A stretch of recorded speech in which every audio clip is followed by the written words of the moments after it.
상견례 자리에서 자신이 사는 호화로운 집을 자랑하며 가난한 우리 집안과는 절대 사돈 맺을 수 없다던 동창을 사돈으로 만난 여성이 내가 그 건물의 건물주인데 하면서 모든 걸 박살내고 참교육시키는 이야기입니다. 영상 시청 이전에 구독과 좋아요 부탁드리겠습니다. 저희에게 큰 도움이 됩니다. 새벽 4시. 대한민국 심장부의 스카이라인을 찢고 솟아오른 더 제니스 타워의 그림자가 아직 도시를 삼키고 있을 시간.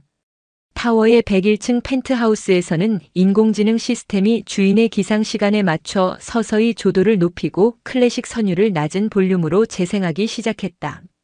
하지만 이 거대한 부의 상징이 미처 잠에서 깨어나기도 전 가장 낮은 곳에서는 이미 생명의 온기가 피어오르고 있었다. 타워 지하 2층, 주차장과 배관 시설이 미로처럼 얽힌 구석에 자리한 백반집 따뜻한 밥상. 유진희 58세의 하루는 이곳에서 시작된다. 낡은 형광등 불빛 아래 그녀는 커다란 멸치와 다시마를 거대한 솥에 쏟아부으며 하루의 시작을 알리는 육수를 올렸다. 그녀의 거친 손마디는 지난 수십 년의 세월을 고스란히 증명하고 있었다. 남편을 일찍 여의고 갓난아들 민준을 업은 채 시장 좌판부터 시작해 억척스럽게 살아온 삶의 훈장이었다. 어이구 사장님. 오늘도 제일 먼저 나오셨네. 환경미화원 박씨 할머니가 청소 카트를 밀며 들어오자 진이는 환한 미소로 답했다. 여사님도요. 날 추운데 이따 들어와서 뜨끈한 국물에 몸 좀 녹이고 가세요. 따뜻한 밥상은 그런 곳이었다. 단돈 5,000원의 밥과 국 그리고 서너 가지의 찬이 나오는 이 초현실적인 부의 섬 안에서 유일하게 현실의 냄새가 나는 공간. 진이에게 이곳은 단순한 생계수단이 아니었다. 그녀가 이룩한 모든 것의 근본이자 스스로의 정체성을 잃지 않게 해주는 닷과 같은 곳이었다. 사람들은 그녀가 이 건물의 월세도 겨우 내는 인심 좋은 식당 주인이라고만 생각했다. 아무도 그녀의 전화 한 통이면 대한민국 금융시장이 출렁일 수 있다는 사실을, 그녀가 바로 이 더 제니스 타워의 실소유주라는 사실을 상상조차 하지 못했다. 점심시간이 되자 식당은 인근 공사장의 인부들, 빠듯한 주머니 사정의 인턴 사원들, 그리고 진이의 손맛을 잊지 못하는 타워의 하급 직원들로 북적였다. 진이는 땀을 뻘뻘 흘리면서도 얼굴에서 미소를 잃지 않았다. 그때 훤칠한 키의 젊은 남자가 익숙하게 식당으로 들어와 앞치마를 둘렀다. 아들 강민준 31세였다. 어머니, 또 혼자 이 많은 걸 다 하셨어요. 제가 일찍 온다고 했는데. 아니다. 내가 와준 것만으로도 힘이 펄펄 난다. 민준은 어머니가 이 작은 식당을 운영하는 것을 자랑스러워했다. 대기업 건축설계팀에서 일하는 그는 어머니의 소박하고 정직한 삶이 자신이 올바르게 살아가는 기준점이라고 믿었다. 함께 늦은 점심을 먹던 중 민준이 뜸을 들이다 조심스럽게 입을 열었다. 어머니, 드릴 말씀 있어요. 무슨 일이냐? 얼굴이 빨개졌네. 저, 결혼하고 싶은 사람이 있습니다. 진이의 손에 들려있던 숟가락이 순간 멈칫했다. 아들의 얼굴에는 행복과 긴장이 뒤섞여 있었다. 이름은 마엘이. 착하고 순수하며 무엇보다 자신을 많이 사랑해준다고 했다. 예리의 아버지는 중견 건설사 사장이고 가족들은 더 제니스 타워에 산다고 했다. 민주는 혹시나 어머니가 주눅들까 걱정하며 덧붙였다. 예리 씨는 그런 거 전혀 신경 안 쓰는 사람이에요. 그리고 예리 씨 어머님께서도 꼭 어머니를 뵙고 싶어 하세요. 아주 교양 있고 좋으신 분이라고. 진이는 아들의 손을 따뜻하게 잡아주었다. 우리 아들 장가 간다는데 애미가 뭘 겁내겠니? 날 잡으렴. 어떤 분들이신지 애미도 궁금하구나. 그녀의 눈에는 아들의 행복을 바라는 순수한 기쁨만이 가득했다. 하지만 그녀의 마음 한편에서는 30여 년 전의 낡은 기억 하나가 희미하게 아른거렸다. 건설사 사장 부인이라. 같은 시각 더 제니스 타워 101층 펜트하우스. 통유리창 너머로 서울 시내가 장난감처럼 펼쳐진 거실에서 오혜란 58세의 딸 마엘이 28세의 옷차림을 위아래로 훑으며 혀를 찼다. 예리야, 상견례에 그런 걸 입고 가게. 어느 집안 딸인데 TPO 시간, 장소, 상황도 못 맞춘다는 소리 들을 일 있니? 엄마, 그냥 편한 자리라며. 민준 씨 어머님도 소박하신 분이래. 소박?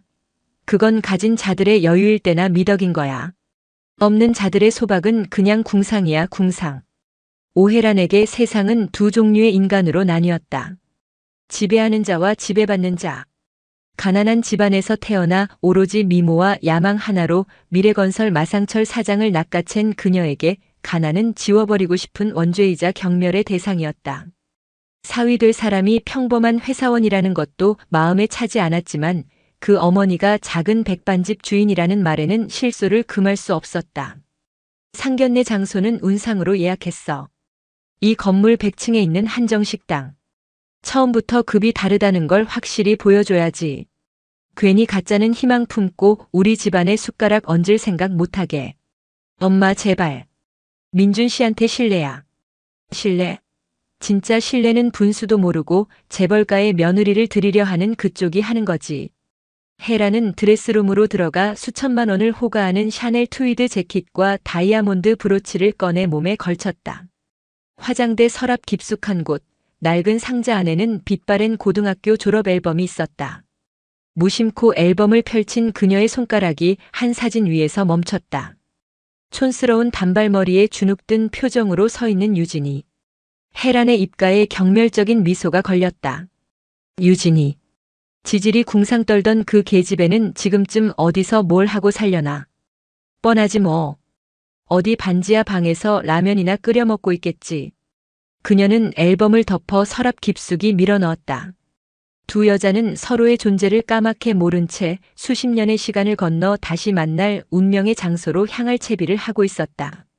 한 명은 아들의 행복을 위해 정성껏 다린 단아한 투피스를, 다른 한 명은 상대를 짓밟기 위해 고른 오만이라는 이름의 갑옷을 입고 있었다. 거대한 비극의 서막은 그렇게 너무나도 다른 두 어머니의 마음속에서 조용히 오르고 있었다. 더 제니스 타워 100층에 위치한 한정식 레스토랑 운상. 이름 그대로 구름 위라는 뜻을 가진 이곳은 바닥부터 천장까지 최고급 자재로 마감되어 현실감이 느껴지지 않을 정도의 호화로움을 자랑했다. 먼저 도착한 진이와 민주는 창가 자리에 안내받았다. 발 아래 펼쳐진 아찔한 도시의 풍경에도 진이의 표정은 그저 평온했다. 그녀는 이곳의 인테리어 디자인 시안을 직접 검토하고 지금 앉아있는 의자의 원단을 골랐던 사람이다. 이 모든 호화로움은 그녀에게 그저 익숙한 자신의 소유물일 뿐이었다. 어머니, 너무 비싼 곳으로 잡은 것 같아요. 죄송해요. 민준이 안절부절 못하며 말하자 진이는 아들의 손을 다독였다. 괜찮다. 우리 아들 덕에 이런 좋은 곳도 다 와보는구나. 잠시 후 레스토랑 입구에서부터 요란한 기운이 느껴졌다. 온갖 명품으로 치장한 오해란이 남편 마상철과 딸 예리를 대동하고 나타났다. 헤라는 마치 여왕이 행차하듯 거만한 걸음으로 테이블에 다가섰다. 그리고 맞은편에 앉아있는 진이의 얼굴을 확인하는 순간 그녀의 얼굴에 스쳐가는 감정의 파노라마는 실로 볼만했다. 놀라움, 불신, 그리고 이내 모든 것을 압도하는 지독한 경멸과 잔인한 희열. 그녀의 기억 속 유진이는 언제나 남루하고 주눅든 모습이었다. 도시락을 싸우지 못해 수돗물로 배를 채우고 자신이 보란듯이 버린 빵을 몰래 주워가던 아이. 그런 아이가 감히 자신의 사돈이 되겠다고 이 자리에 앉아있는 것이다. 어머 어머. 이게 누구야? 난 또 눈을 씻고 다시 봤네. 유진이 아니니? 헤란의 첫마디는 뱀의 혀처럼 날카롭고 끈적하게 공기를 갈랐다. 예리가 엄마. 하며 그녀의 팔을 잡아 끌었지만 헤라는 아랑곳하지 않았다. 세상에 너 정말 용됐다. 이런 데를 다 와보고. 하긴 내 아들이 우리 딸을 만난다니 이 정도는 각오했어야지. 그런데 행색이 여전하네. 옛날 생각나게. 분위기는 순식간에 얼어붙었다. 마상철은 쩔쩔매며 여보 초면에 무슨 실례야라고 중얼거렸지만 헤란의 귀에는 들리지 않았다. 그녀는 이미 사냥감을 발견한 포식자였다. 듣자 하니 작은 식당을 한다고. 아이고 혼자 아들 키우면서 얼마나 고생이 많았을까. 내 남편 일찍 갔다고 들었는데. 안 됐어라. 여자는 남자를 잘 만나야 팔자가 피는 건데 넌 옛날부터 남자복도 지지리도 없었잖아. 민준의 얼굴이 분노로 붉게 달아올랐다. 지금 말씀이 너무 지나치십니다. 그가 자리에서 벌떡 일어나려 하자 진이가 테이블 밑으로 그의 손을 강하게 잡았다. 앉아 있어라. 어머니의 단호한 눈빛에 민준은 이를 악물고 다시 자리에 앉을 수밖에 없었다. 혜라는 민준의 반응이 재미있다는 듯 낄낄거리며 진이를 향해 독설을 이어갔다. 아들은 꽤 반반하게 키웠네. 근데 아들, 자네가 알아야 할 게 있어. 우리 예리는 태어날 때부터 금수저야. 자네 어머니가 평생 설거지에서 벌어도 우리 예리 가방 하나 못 사. 이 결혼 감당되겠어? 난 우리 딸 없는 집에 보내서 고생시킬 생각 추호도 없거든. 그녀는 보란듯이 창밖을 손으로 가리켰다. 거대한 빌딩들이 성냥갑처럼 보이는 압도적인 높이였다. 진이야, 너 저 밑에 개미처럼 기어다니는 세상에서 살지. 여긴 달라. 여긴 하늘 위야. 우리 집은 이 꼭대기 펜트하우스고 너랑 나는 그리고 내 아들이랑 우리 딸은 사는 세상 자체가 다르다는 말이야. 알겠니? 분수를 좀 알았으면 좋겠네. 모든 폭언이 쏟아지는 동안 진이는 미동도 없이 혜란을 응시하고 있었다. 그녀의 침묵을 완전한 굴복으로 해석한 혜란이 승리의 미소를 짓는 순간이었다. 진이가 조용히 찻잔을 내려놓았다. 탁! 크지 않은 소리였지만 소란스럽던 테이블의 모든 소음을 집어삼킬 만큼 단호한 소리였다. 모두의 시선이 그녀에게 쏠렸다. 진이는 조금의 흔들림도 없는 깊고 차가운 눈으로 혜란을 바라보았다. 그리고 상상조차 할 수 없었던 너무나도 평온한 목소리로 입을 열었다. 혜란아. 뭐? 여긴 처음 와봤니? 그것은 질문이 아니었다. 수십 년간 묵혀둔 경멸과 앞으로 닥쳐올 심판을 예고하는 서늘한 선전포고였다. 진이의 생뚱맞은 질문에 혜란은 잠시 할 말을 잃었다. 곧이어 정신을 차린 그녀가 어처구니가 없다는 듯이 소리쳤다. 뭐? 너 지금 제정신이야? 여기가 어디라고 나한테 그런 미친 소리를 해. 상황을 모르는 민준과 예리조차 진이의 행동에 당황한 기색이 역력했다. 하지만 진이는 혜란의 발악에 대꾸할 가치조차 느끼지 못했다. 그녀는 대신 레스토랑 입구 쪽에서 이 상황을 초조하게 지켜보고 있던 지배인 최상무를 향해 가볍게 턱짓했다.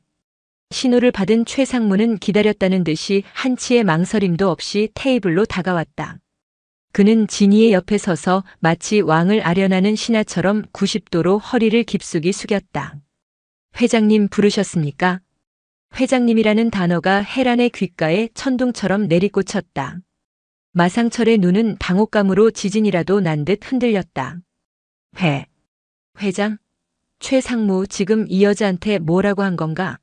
마상철이 더듬거리며 묻자 최상무는 그를 싸늘하게 쳐다볼 뿐이었다. 이곳의 서열이 누구에게 있는지를 명확히 보여주는 눈빛이었다. 진이는 혜란을 완전히 무시한 채 최상무에게 지시했다.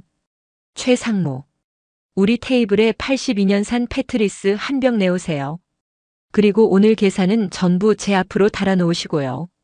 제가 모시는 아주 귀한 손님들이라서요. 수천만 원을 호가하는 와인 이름이 나오자 마상철의 입이 떡 벌어졌다.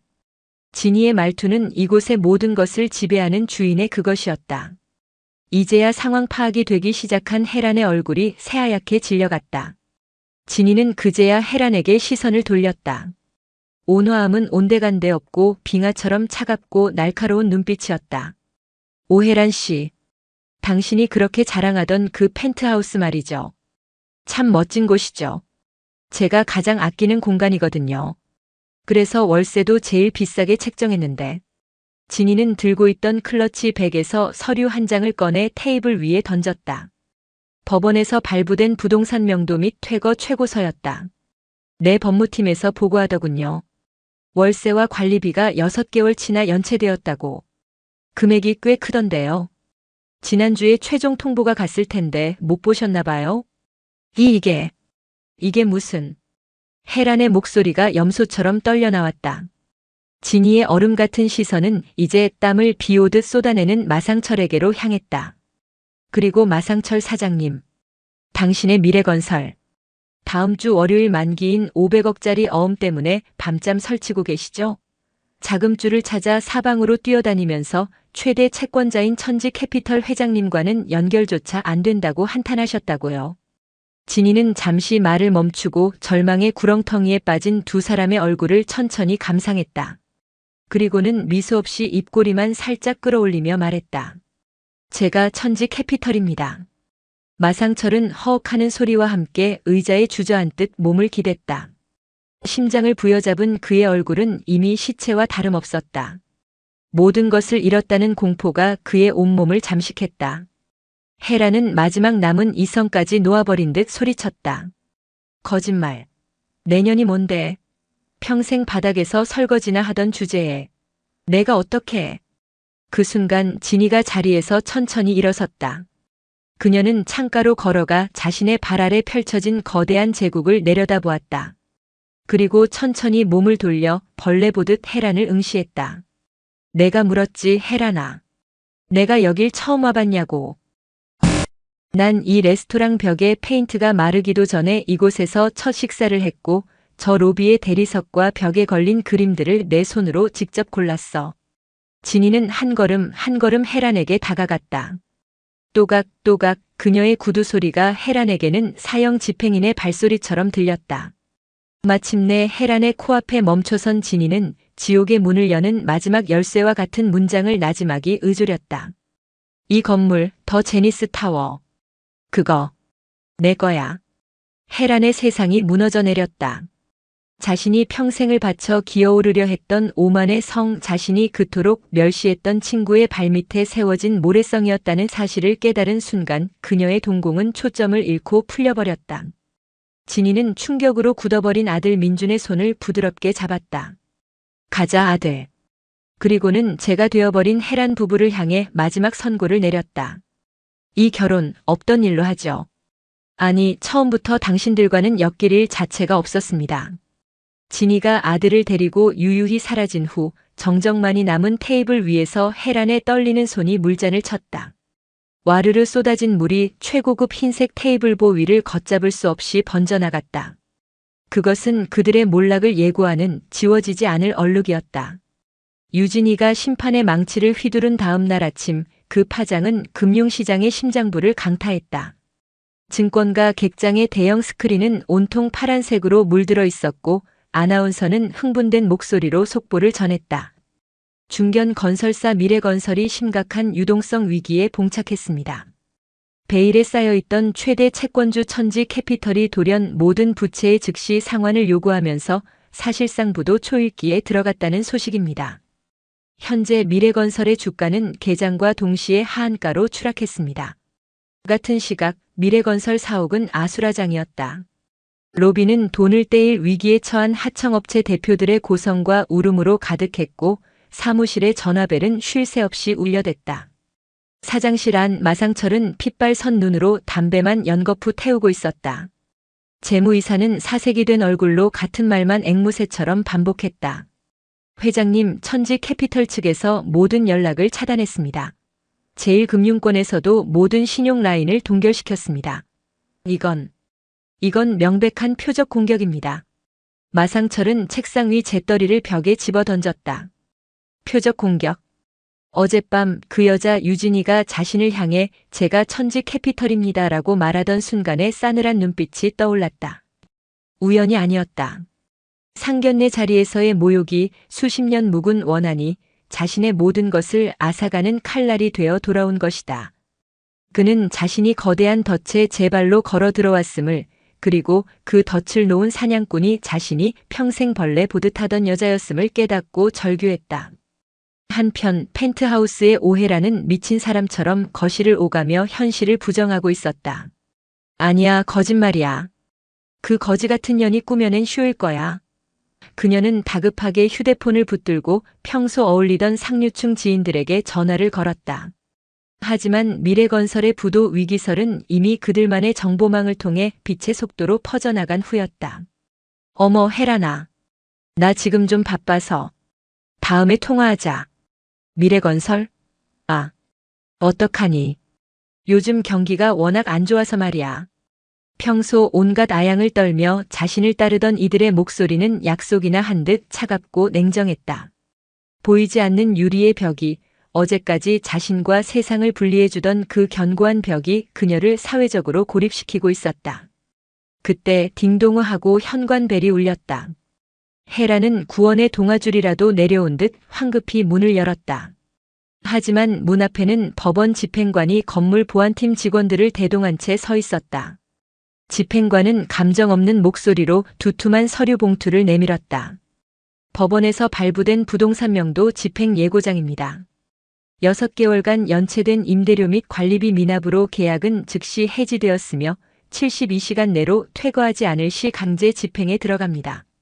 어제까지 자신에게 굽실거리던 보안팀 직원들이 이젠 자신을 잠재적 범죄자처럼 감시하고 있었다. 헤란이 누려왔던 모든 권위가 한낱 종이 조각처럼 구겨지는 순간이었다. 저녁이 되어서야 마상철이 망연자실한 얼굴로 집에 돌아왔다. 그를 발견한 헤라는 쌓아왔던 모든 분노와 불안을 남편에게 터뜨렸다. 당신, 이게 다 뭐야? 어떻게 회사가 이 지경이 되도록 몰랐어? 당신 대체 남자 맞아? 마상철 역시 무너진 남자의 마지막 자존심으로 발악했다. 다 너 때문이야. 내 그 오만한 주둥이 때문에. 상견례 자리에서 그 여자를 건드리지 말았어야지. 내가 우리를 다 망쳤어. 서로를 향한 비난과 저주는 그들의 결혼 생활이 얼마나 허상이었는지를 적나라하게 보여주었다. 그들은 위기를 함께 헤쳐나갈 동반자가 아니라 가라앉는 배에서 서로를 밀어내는 이기적인 생존자일 뿐이었다. 그날 밤 도시의 불빛이 보석처럼 쏟아지는 더 제니스 타워의 꼭대기 101층 펜트하우스의 불이 깜빡거리다 꺼졌다. 자신들이 쌓아 올린 오만의 바벨탑, 그 어둡고 차가운 감옥 안에서 그들은 서서히 조여오는 파멸의 공포에 질식해가고 있었다. 지옥 같던 72시간이 흘렀다. 약속된 시간에 맞춰 건물 관리소에서 고용한 이삿짐 센터 직원들이 펜트하우스에 들이닥쳤다.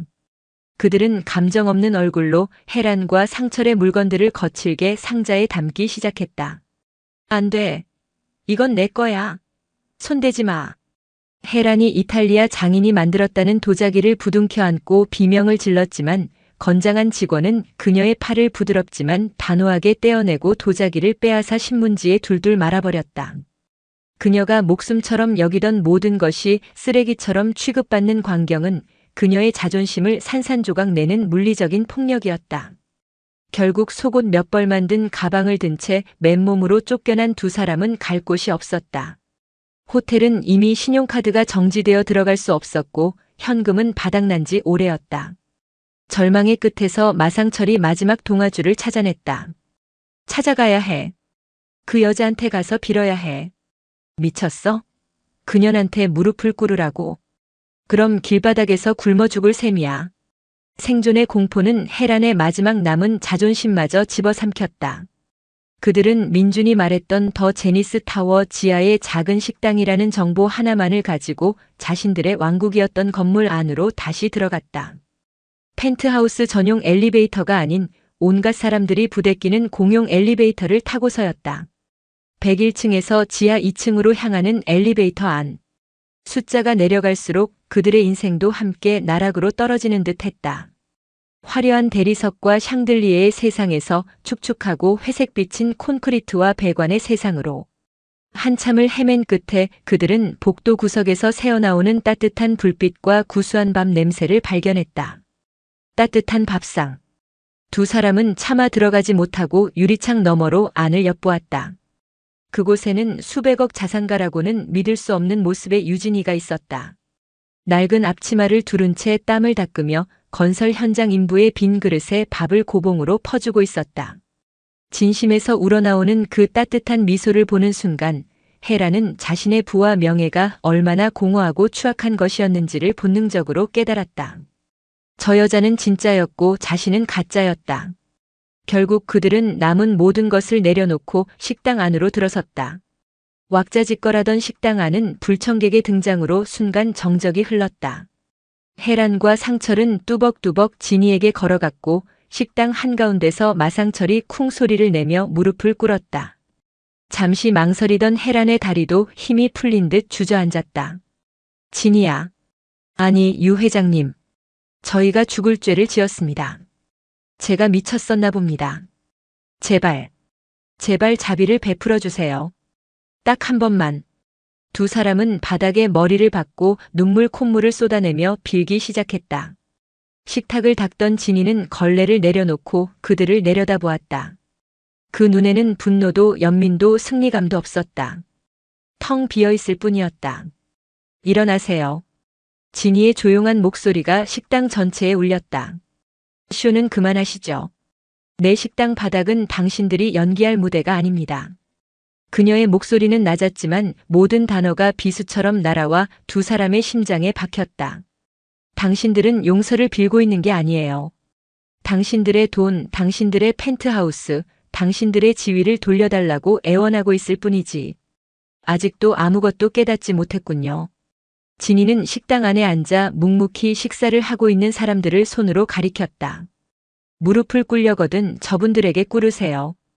당신들이 개미나 벌레라고 불렀던 저분들 말입니다. 정직한 땀으로 하루를 살아내는 저분들을 모욕한 죄, 그 죄는 내 돈으로도 당신들의 눈물로도 씻을 수 없습니다. 진이는 그들에게서 등을 돌렸다. 그것은 완전한 끝이었다. 나가세요. 당신들이 앉을 자리는 내 따뜻한 밥상에는 없습니다. 두 사람은 주변의 싸늘하고 경멸적인 시선을 온몸으로 받으며 도망치듯 식당을 빠져나왔다. 한때 자신들의 왕국이었던 건물의 가장 어둡고 축축한 지하에서 그들은 비로소 자신들이 뒹굴고 있는 비늘기 바닥의 먼지가 아닌 스스로의 영혼 속에 존재해왔음을 깨달았다. 상견례 파투와 미래건설 부도라는 거대한 폭풍은 젊은 세대의 삶도 송두리째 흔들어 놓았다. 강민주는 자신의 작은 오피스텔에서 며칠째 뜬 눈으로 밤을 새웠다. 어머니가 상상도 못할 부자라는 사실보다 수십 년간 자신을 완벽하게 속여왔다는 것, 그리고 필요하다면 한 가문을 파멸시킬 정도의 냉혹함을 지녔다는 사실이 그를 더 혼란스럽게 했다. 그는 결국 따뜻한 밥상으로 어머니를 찾아갔다. 어머니, 대체 왜 저한테까지 모든 걸 숨기셨어요? 제가 알던 어머니는 누구고 지금 제 앞에 어머니는 누구신가요? 진이는 아들의 흔들리는 눈을 피하지 않고 담담하게 말했다. 나는 내가 돈의 액수가 아닌 사람의 가치를 볼 줄 아는 남자로 자라길 바랐다. 가진 것으로 사람을 판단하는 세상에서 너만은 그러지 않기를 바랐어. 그리고 넌 내 바람대로 자라주었다, 아들아. 난 내가 자랑스러워. 하지만 그들이 너를 모욕했을 때 그건 내가 아니라 내 평생의 신념을 모욕한 것이었다. 그래서 용서할 수가 없었다. 어머니의 말 속에는 뒤틀렸지만 강고한 사랑이 있었다. 민주는 어머니를 완전히 이해할 수는 없었지만 그녀의 행동이 자신을 지키기 위함이었음을 어렴풋이 느끼며 더 이상 묻지 못했다. 한편 마에리의 세상은 지옥으로 변해 있었다. 그녀는 방에 틀어박혀 부모님이 서로를 저주하며 싸우는 소리를 들어야 했다. 휴대폰은 괜찮니? 라는 가식적인 안부와 꼴좋다는 익명의 조롱이 뒤섞인 메시지로 쉴 새 없이 울렸다. 그녀는 결국 민준에게 전화를 걸어 울음을 터뜨렸다. 민준 씨, 미안해요. 정말 미안해요. 우리 엄마가. 제가 너무 부끄러워요. 두 사람의 사랑은 여전했지만 그 사랑을 지탱하던 땅이 무너져 내린 지금 그들은 서로에게 어떤 위로도 건넬 수 없었다. 진이에게 처절하게 짓밟히고 돌아온 헤라는 모든 분노를 딸에게 쏟아냈다. 그녀는 예리의 방문을 부술듯이 열고 들어와 고함을 질렀다. 이게 다 너 때문이야. 근본도 없는 거지 같은 놈만 안 만났어도 우리가 이 꼴이 되지는 않았어. 헤란의 손이 예리의 뺨을 향해 날아가는 순간 예리 안에서 무언가 툭 하고 끊어졌다. 평생 엄마의 인형으로 허영심의 대리인으로 살아왔던 그녀가 처음으로 반항했다. 예리는 날아오는 손을 잡아채며 소리쳤다.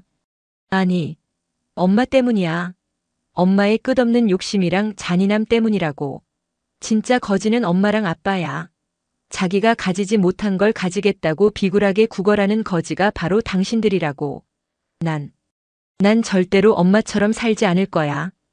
예리는 작은 배낭 하나에 자신의 신분증과 통장, 그리고 낡은 옷 몇 벌만을 챙겨 넣었다. 수억 원을 호가하는 명품 옷과 가방, 보석들은 거들떠보지도 않았다. 비명을 지르며 자신을 붙잡는 엄마를 뿌리치고 그녀는 펜트하우스를 뛰쳐나왔다.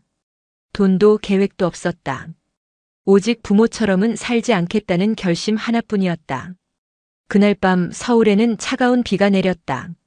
한쪽에서는 민준이 따뜻한 밥상에 불을 끄는 어머니의 고단한 뒷모습을 복잡한 심경으로 바라보고 있었다. 그리고 다른 한쪽에서는 예리가 비를 흠뻑 맞은 채 낯선 거리의 버스 정류장 의자에 홀로 앉아 있었다. 잃어버린 것이 너무나 많았지만 아이러니하게도 그녀는 생애 처음으로 완전한 자유를 느끼고 있었다. 부모 세대가 만든 거대한 균열은 그렇게 두 젊은이를 각자의 선택의 기로에 세워놓았다. 그들의 낡은 세상은 완전히 부서졌고 이제는 맨몸으로 새로운 길을 찾아 나아가야만 했다. 더 제니스 타워에서 쫓겨난 오해란과 마상철이 정착한 곳은 강북에서도 가장 후미진 동네의 반지하 단칸방이었다. 펜트하우스의 거실 화장실보다도 작은 그 공간에서는 퀴퀴한 곰팡이 냄새가 진동했다. 유일한 창문은 길바닥과 수평을 이뤄 행인들의 발과 담뱃꽁초 그리고 어둠만이 그들의 세상을 채웠다. 어제까지 세상을 발 아래 두고 살았던 그들에게 이제 세상은 그들의 머리 위를 짓밟고 지나갔다. 오해라는 그 변화를 받아들이지 못했다. 아니, 받아들일 수가 없었다. 그녀는 며칠 동안 이불을 뒤집어 쓴 채 눅눅한 어둠 속에서 값싼 소주병만 비워냈다. 그녀의 세상은 무너진 것이 아니었다. 그녀 자신이 세상의 전부였기에 그녀 자신이 무너져 내리고 있었다. 배고픔에 끓이려던 라면은 냄비 바닥에 새까맣게 눌어붙었고 몇 안 되는 옷가지를 빨기 위해 찾아간 공용 세탁실에 찌든 때는 그녀에게 참을 수 없는 구역질을 안겨주었다. 평생을 우아함과 청결함이라는 갑옷을 입고 살아온 그녀에게 이 모든 것은 생존의 문제가 아닌 존엄의 문제였다. 하지만 그녀의 존엄은 이미 잿더미가 된 지 오래였다. 반면 마상철은 움직여야만 했다. 벼랑 끝에 몰린 쥐처럼 그는 생존해야 했다. 한때 형님, 아우 하던 사업 파트너들은 그의 전화를 받지 않거나 받은 즉시 끊어버렸다. 결국 그가 향한 곳은 새벽 인력시장이었다. 값비싼 양복 대신 때 묻은 작업복을 걸친 그는 자신보다 수십 살은 어린 용역업체 소장의 손가락질에 따라 봉고차에 실렸다. 그가 도착한 곳은 아이러니하게도 거대한 주상복합 건설 현장이었다. 어제까지 자신이 지시하고 감독하던 바로 그 세상의 가장 밑바닥이었다. 온종일 시멘트 포대를 나르고 철근을 옮기며 그의 몸은 비명을 질렀다. 해가 저물고 손에 쥔 것은 땀과 먼지로 축축한 현금 10여만 원. 그는 그 돈으로 소주 한 병과 컵라면을 사서 웅크리고 앉아 저녁을 해결했다. 주변에서는 동료 인부들이 김치 한 조각을 나눠 먹으며 고된 하루의 시름을 달래고 있었다. 그들의 거친 웃음소리 속에서 마상철은 문득 깨달았다.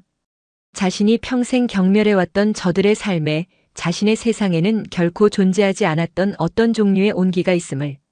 그 깨달음은 구원이 아닌 자신의 삶이 얼마나 공허했는지를 증명하는 또 다른 형벌이었다. 그가 지친 몸을 이끌고 반지하 방에 돌아오면 술에 취한 해란의 저주가 그를 맞았다. 고작 이거 벌어왔어? 이걸로 뭘 하라고? 이걸로는 운상에서 물 한 잔도 못 마셔. 닥쳐. 이 쓸모없는 여자야. 내가 마시는 그 술이 내가 이 진창에서 개처럼 굴러서 번 돈이란 말이야. 그들의 싸움은 이제 과거나 자존심의 문제가 아니었다. 생존을 위한 발악이었고 서로를 향한 원망의 배설이었다.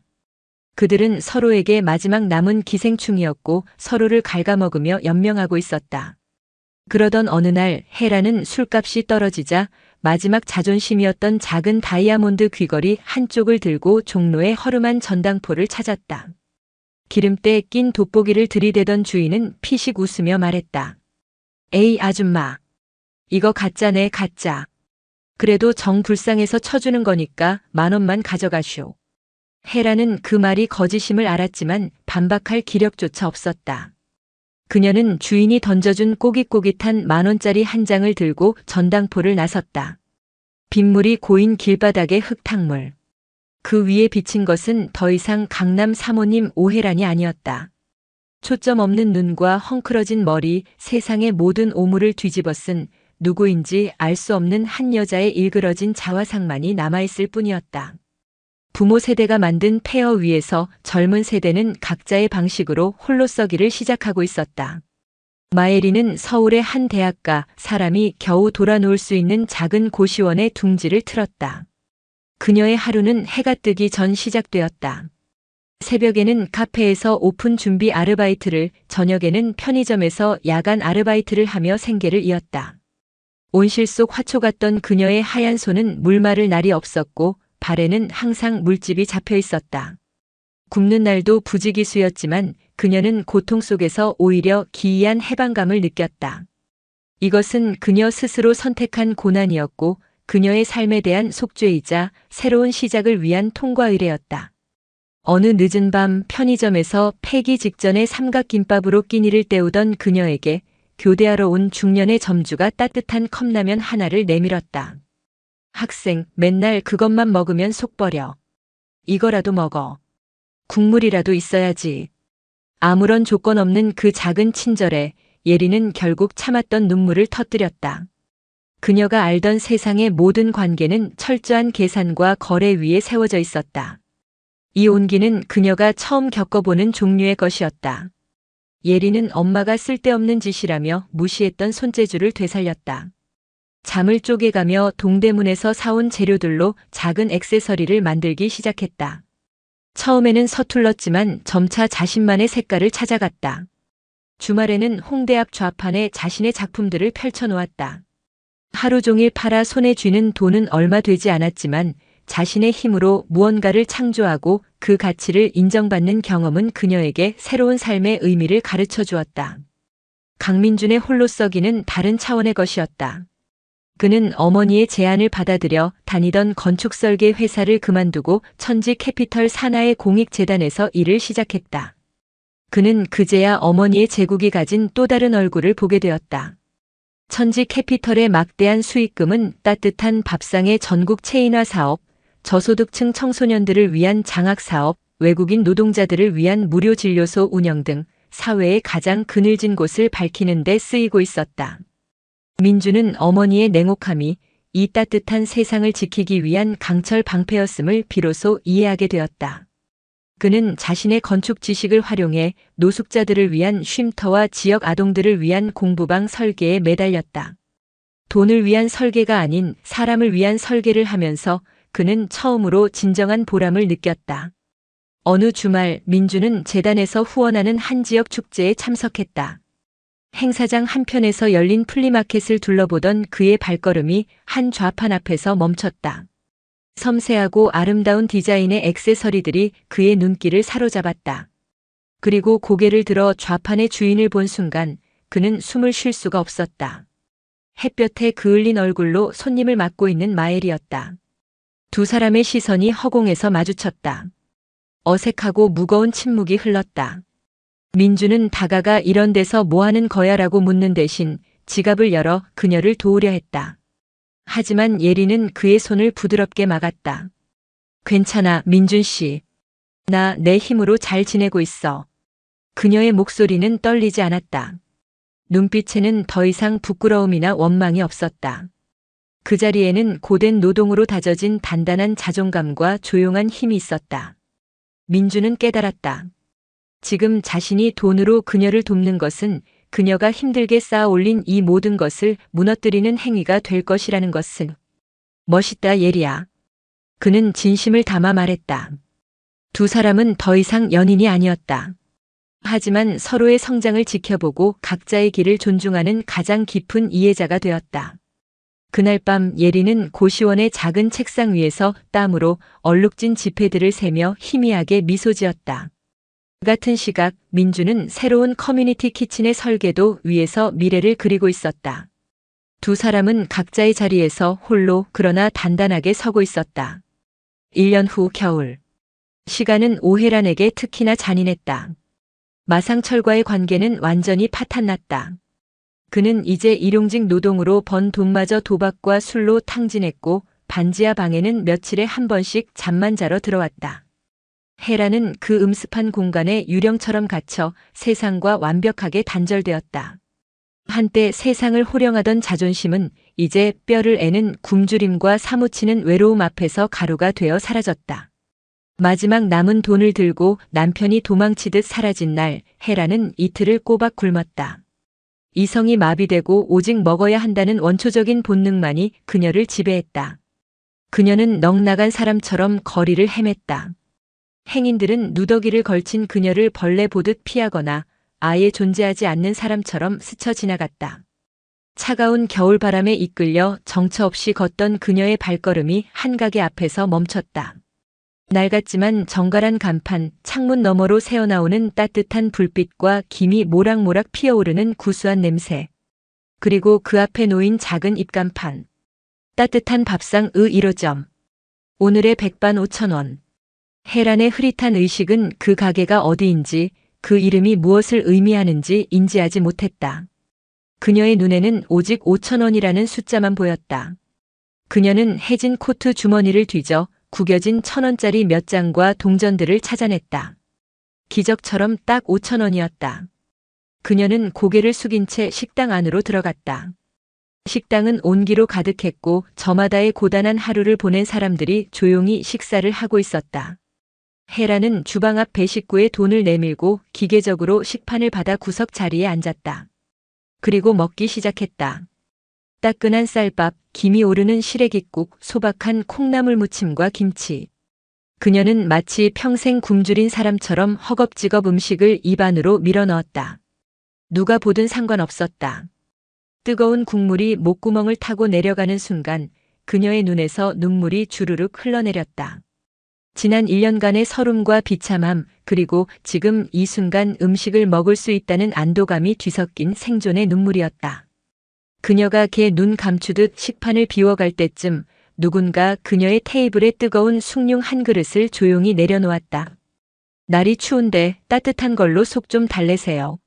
너무나 다정하고 온화한 목소리. 혜라는 숭늉 그릇에 반사된 자신의 초라한 모습을 보고 고개를 들었다. 그리고 그 목소리의 주인을 확인하는 순간 그녀의 심장이 멎는 듯 했다. 자신의 인생을 나락으로 떨어뜨린 여자. 자신이 평생을 저주하고 증오했던 여자. 유진이가 예전과 똑같은 수수한 앞치마를 두른 채 자신을 가만히 내려다보고 있었다. 그 눈빛에는 경멸도 조롱도 승리감도 없었다. 그저 깊이를 알 수 없는 고요함과 감히 연민이라고 부를 수도 없는 어떤 초월적인 감정만이 담겨 있었다. 충격은 너무나 거대해서 소리조차 지를 수 없었다. 모든 상황이 퍼즐처럼 맞춰졌다. 자신을 파멸시킨 장본인이 이제는 굶주린 자신에게 가장 자비로운 온정을 베풀고 있었다. 유진이가 자신의 얼굴에 침을 뱉거나 뺨을 때렸다면 차라리 덜 비참했을 것이다. 이 조건 없는 친절은 그녀의 영혼에 남아있던 마지막 자존심의 파편까지 완벽하게 분해시켜버리는 가장 잔인하고도 완벽한 심판이었다. 혜라는 아무 말도 하지 못했다. 그저 멍하니 진이를 올려다보았다. 이윽고 그녀의 몸이 앞으로 무너지듯 숙여졌다. 흑. 혜라는 식판 위에 얼굴을 받고 짐승의 울음소리와 같은 오열을 터뜨렸다. 그것은 돈을 잃은 자의 통곡이 아니었다. 자신의 죄를 정면으로 마주하고 감당할 수 없는 자비를 받아버린 한 망가진 인간의 처절한 절규였다.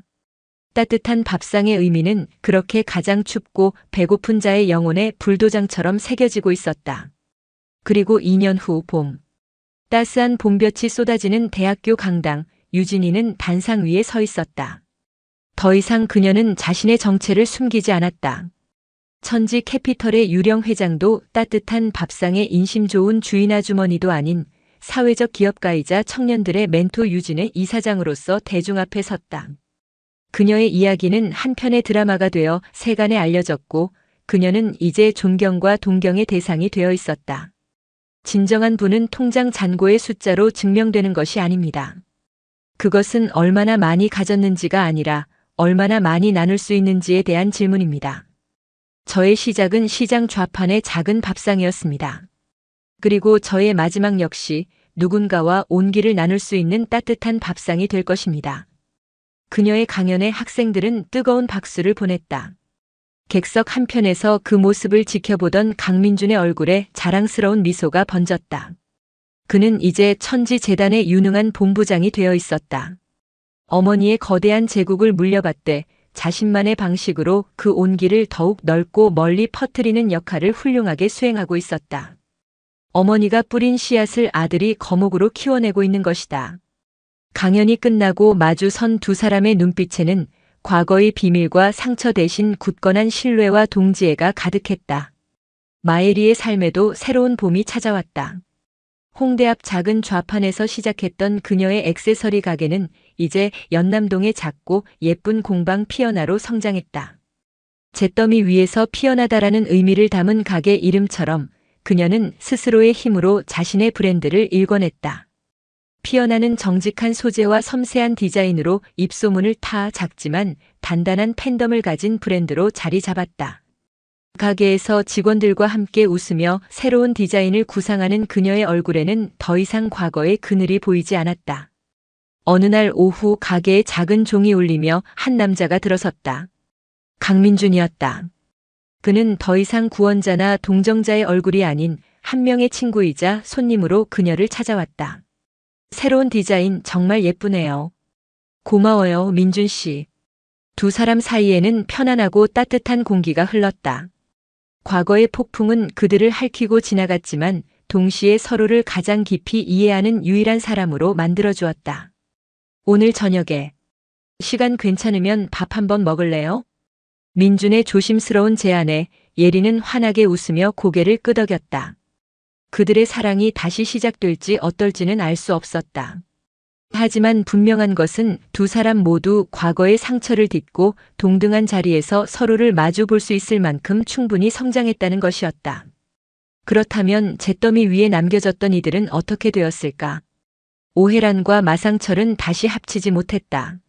서로의 존재 자체가 지옥이었던 그들의 관계는 이미 재가 될 때까지 타버린 후였다.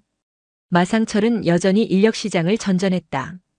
그의 허리는 더 휘었고 얼굴에는 주름이 깊게 패였지만 세상과 싸우려던 기세는 사라지고 모든 것을 받아들인 자의 체념 어린 평온함이 자리 잡고 있었다. 그는 고된 노동이 끝나면 동료들과 포장마차에 앉아 소주잔을 기울이는 도시의 수많은 익명의 아버지 중 한 명이 되어 있었다.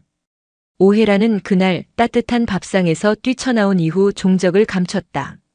유진이는 재단의 지방 지원 사업을 점검하기 위해 강원도의 한 작은 시골 마을을 찾았다. 일을 마친 그녀는 허름하지만 음식이 정갈해 보이는 식당에 들어가 조용히 점심을 해결했다. 그녀가 식사를 마치고 계산을 위해 일어서던 순간 빈 그릇을 치우기 위해 다가온 한 종업원과 눈이 마주쳤다. 세월의 풍파를 정면으로 맞아 깊게 팬 주름, 고된 노동으로 투박해진 손. 오해란이었다. 시간이 멈춘 듯한 정적이 흘렀다. 혜란의 얼굴이 공포와 수치심으로 하얗게 질렸다. 그녀는 본능적으로 고개를 숙이며 몸을 숨기려 했다. 비명도 눈물도 변명도 없었다. 그저 사라지고 싶다는 듯 그녀의 어깨가 가냘프게 떨렸다. 진이는 아무 말 없이 그녀를 바라보았다. 그 시선은 길고 또 고요했다. 마침내 진이는 아주 희미하게 고개를 한번 끄덕여 보였다. 그것은 용서도 화해도 아니었다. 그저 당신이 여기 존재하고 있음을 안다는 한 인간의 생존에 대한 최소한의 인정이었다. 그리고 진이는 몸을 돌려나가는 길에 혜란의 곁을 스쳐 지나가며 오직 그녀에게만 들릴 정도의 작은 목소리로 말했다. 수고하세요. 그 한마디에 혜란은 그 자리에 주저앉아 소리 없이 눈물만 흘렸다. 그 말은 열심히 사세요라는 평범한 인사였지만 그녀에게는 자신의 남은 생을 살아도 좋다는 감히 기대조차 할 수 없었던 구원의 언어처럼 들렸다. 진이는 식당을 나와 차에 올랐다. 차창 밖으로 펼쳐진 눈부신 봄의 풍경을 보며 그녀의 입가에 옅은 미소가 떠올랐다. 복수는 끝났다. 진정한 승리는 상대를 파멸시키는 것이 아니라 그 상처와 원한으로부터 완벽하게 자유로워지는 것임을 그녀는 알고 있었다. 카메라는 다시 서울, 더 제니스 타워를 비춘다. 그 거대하고 차가운 빌딩의 가장 낮은 곳, 따뜻한 밥상의 1호점은 여전히 따뜻한 온기로 북적이고 있다.